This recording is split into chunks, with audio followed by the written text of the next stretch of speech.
we go. Welcome back, my friends. Once again, we're here with Pastor Bruce Dow, and we've been talking about Hashem's will. And we've gone through a couple of points on here and what we need to do to be in touch with His will. Mm-hmm. One thing, communicating through Scripture, and that gives us the overall umbrella of how we need to sit on His Word and understand what He wants in our lives. With that, we look at our circumstances in life. What is He leading us through? And what do these circumstances do with His will for us? We saw examples of Him taking us through things that we would never expect for a purpose, to bring us to His will and to show us what He wants in our lives.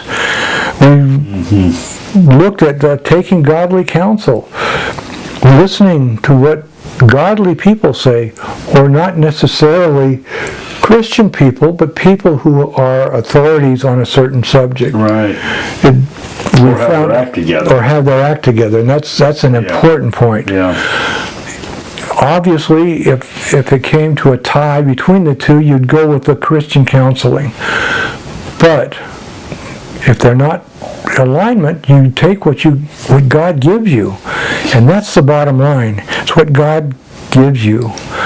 And speaking of what God gives you, along with all this, one of the next points I want to bring up is our conscience. Our conscience? Our conscience.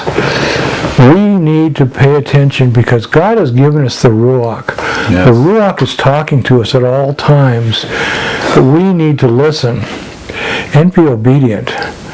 Now, unfortunately, I know a lot of times God has told me to watch the speed that I drive. I don't always do that, and I know He is telling me to get in alignment with that. That's a task that He is giving me, and I need to do it. I'm getting better at it, but I still fall into that realm. He's telling us a lot of things, and these things happen moment by moment. We just need to be in touch.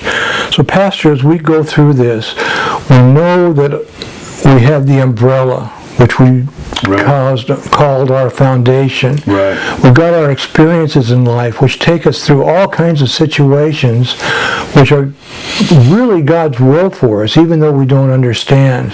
Right. And in doing this, we need to seek counsel from the Word, as you mentioned, from godly people. Get into fellowship and listen to what counsel is being given us, and as He's giving us this counsel, He is quickening our conscience, or the Ruach within us, to show us which way He wants us to go, to show us His will. Right. How do you think we need to sharpen that, how to grow in that, how to make a lot of this start to come together? Because there's a lot out there. As we mentioned last time, we can't dwell on every minute detail. No. It's just way too much. It is. I think one thing I wanted to touch on that you just mentioned was being in fellowship. One of the practical aspects or reasons for being in fellowship, when you're in fellowship, you're in a body of believers, and you can see which believers have the marriage together. Right. You can see which ones in the congregation have their finance in order and are prospering. Correct. You, without even knowing it, you begin to see where people are strong and where they're weak. Yes. And so then when you bump up against a wall in your life, whatever it might be, right. If it's your marriage, you now already know who has a good marriage. Correct. You don't even have to seek them out. There, you know. Correct. Because you've been in this close, intimate relationship with them. That's one of the practical aspects of being in fellowship. If you're not in fellowship, where do you start? Yes. Well, exactly. You go to the yellow pages in the phone book, which we don't even have phone books anymore, but right.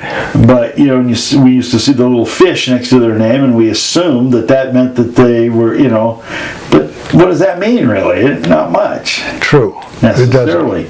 So, being in fellowship is crucial to all of this issue. If you're not in fellowship, it's going to be much more difficult in in my estimation, to be able to discern God's will for different aspects of your life. And I like that point, because when you say being in fellowship, what a lot of people don't realize is that you're in there to be in fellowship, and that's in communion with one another. Yeah. You get a message from the pastor, yes. Yeah. And yes, the pastor is there for counseling or whatever, and as are the elders. Right.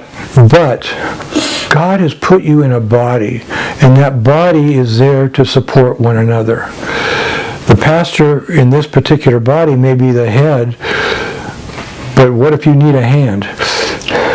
What if you're on the verge of, what if you're going through divorce Exactly. and the pastor's never been divorced? Exactly.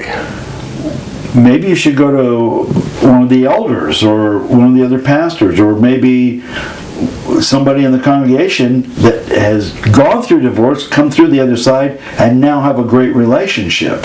And as a matter of fact, in our last church, they chose my wife and myself because, unfortunately, we'd both been through divorces.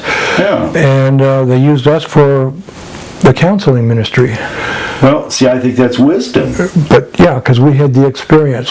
I've never been divorced. I really have never had that feeling firsthand. Right.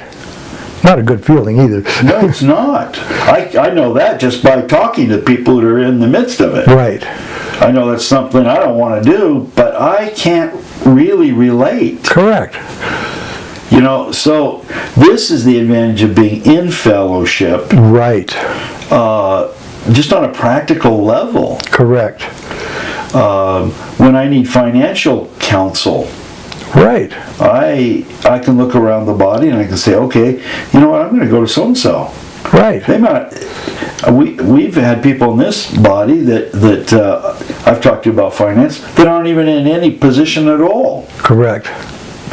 but they understand finance Right. and they're businessmen Yeah. and women. See, so but you only know that if you're intimately connected and you get to know people. Exactly. And just because they have a lot of money doesn't mean they're financially on top Right. of things. Correct. They could have been inherited or gotten Could be many. anything. Right. Yeah. Exactly. So, you just got to really, that's such a crucial thing It is. for understanding the will of God. The Lord ministers to us most often through other people. Yes, He does. It's seldom that the heavens open and the voice comes out of heaven. That's true. It does happen, Yes, it does. but that's never happened in my life. Not once. Well, But I can tell you what He's done in my life. He speaks to me through people around me. yes. They don't even know they're being used. They're just talking, and all of a sudden I go, whoa, that's the Lord. Yeah. You know what I mean? But that's His will. That's His will. And that's the way he puts His body together, is so each part can support the other part. That's it. It's just amazing. And when you start looking into that as a whole, it's again like driving down the road, as I was explaining in the last session. Yeah. I start looking at every little detail as I went down there. Well, you look at the body. Yeah. He's put the body together, every little detail, Yeah. and when you start pulling it in, it becomes mind-blowing. Yeah, it's phenomenal. It is. Yeah. So you were asking about consciousness. Yes, yes. In what context would that? Your conscious, the Spirit Your talking to you. conscience, yeah. Well, he speaks with a still small voice. That's what He does. Yes. I find that the louder the voice, the less likely it is that it's God. That's not always true. Right. I've had the Lord kind of raise His voice at me a few times. Yes. But generally speaking, it's a very still, small voice, and it can get overlooked so easily. I'm reminded of the story of William Branson.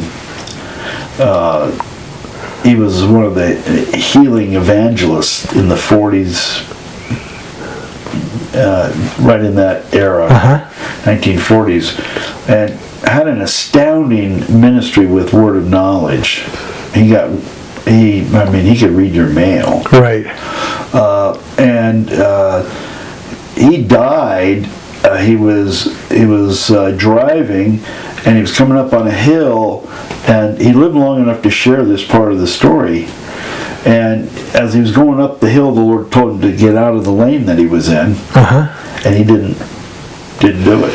And he came over the crest, and another vehicle hit him head on.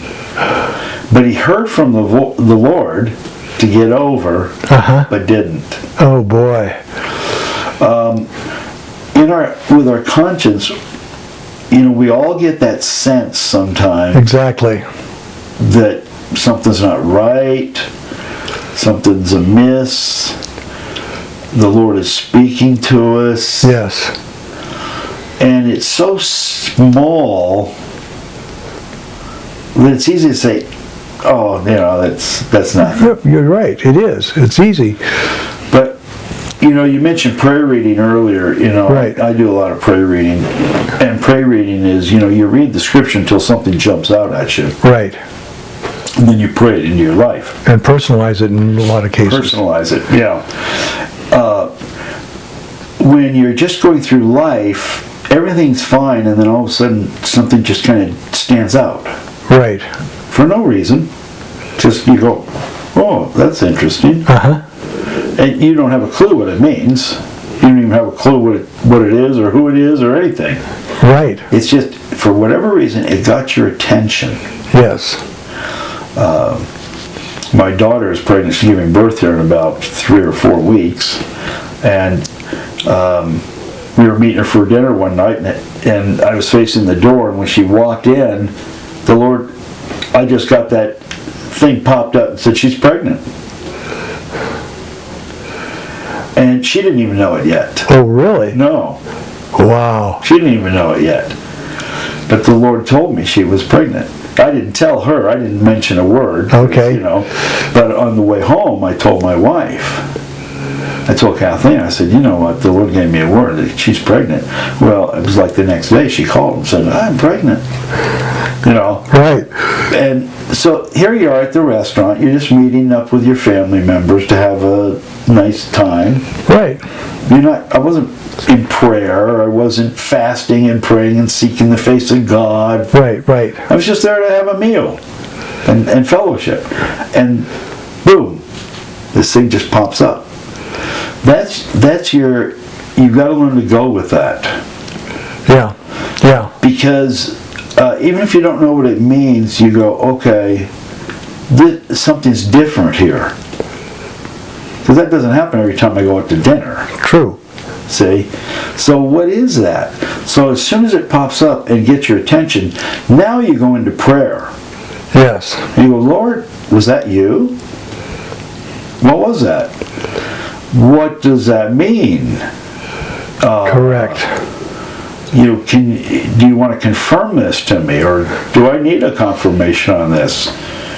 Or do you want me to say anything about this? There's so many things now. Now that the ball's in your court, there's so many things now you got to figure out. I know you say that when you, especially when you're up on the stage, you say you get a word. Do you stop and say it now? Do you wait? Is it for now? Is it for later? Is it for the group? Yeah. There's so many different decisions. So many. And like I always say, getting the word's the easy part. Right. Why? Because you're just sitting there minding your own business, and bing, Yeah. it pops in. Now the ball's in your court. Now you got to figure it out. Correct. What, when, where, why, how, who. You ask all the questions. Yes. And that is a time-consuming and a discerning thing. Right. And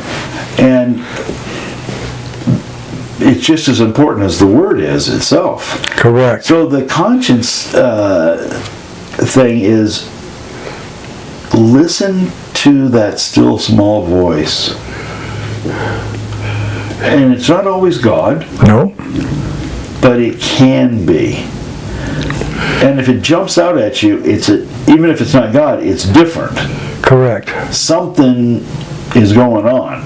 Correct. Because this thing just jumped out at you. When you're pray reading, when it jumps out, you just pray it in Correct. and personalize it. Exactly. You don't have to ask all those questions because you're just reading along, and all of a sudden, and we've all had that experience, where we're reading and something jumps off the page and just Oh, yeah. grabs us, and you go, wow, where did that come from? Correct. We've all had that. Absolutely. Well, deal with it. Know that is probably the Lord trying to get you in touch with His will Correct. in some way. Correct. And that really, what we've been talking about really goes along with the next couple of points I've got here. One being common sense. Common sense is what the Lord has instilled in us, mostly through the Ruach, that we know when something's right. And then the other thing that you had kind of alluded to is compulsion. Yeah.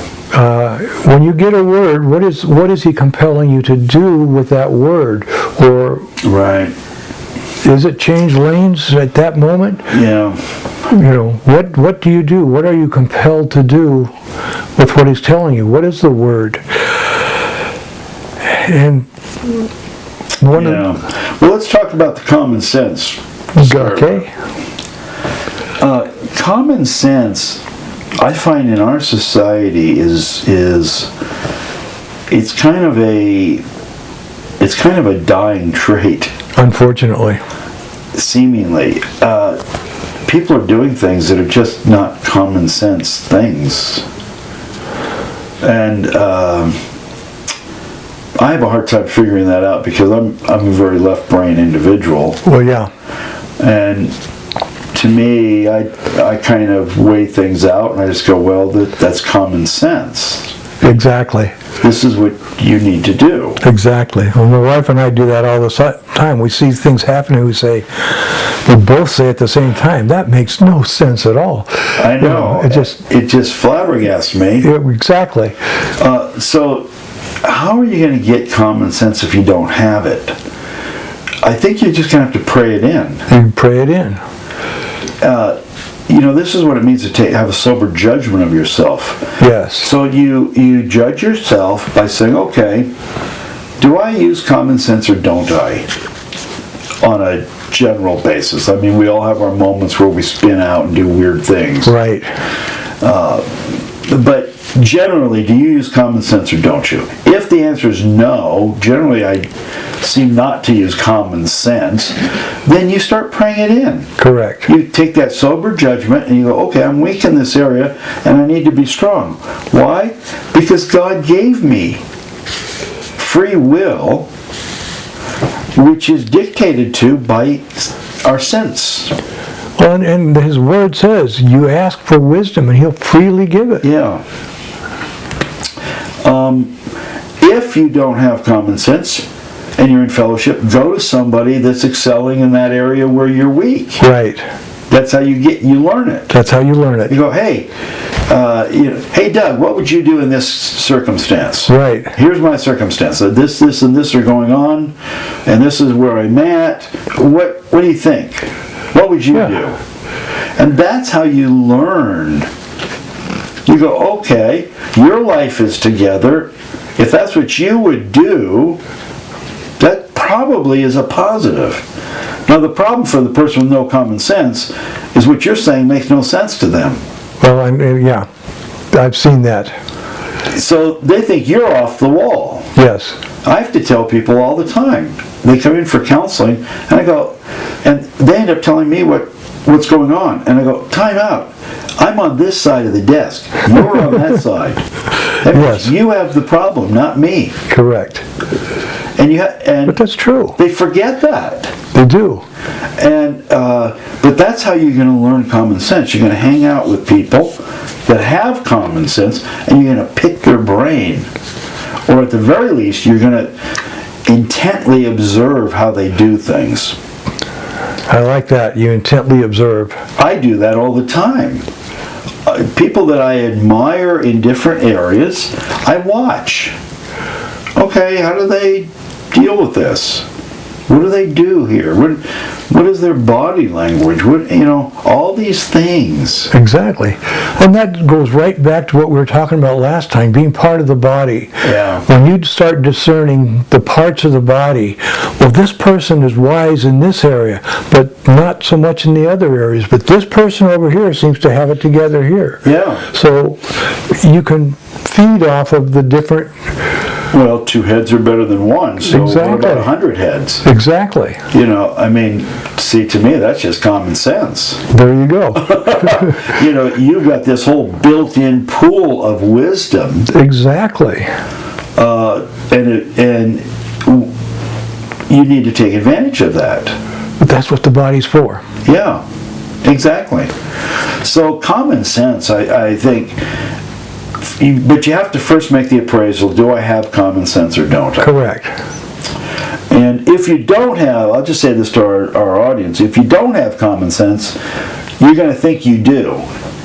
Yeah. So you may have to go to somebody, there's wisdom in the counsel of several, go to somebody that you respect spiritually and say, do you think I have common sense in these areas?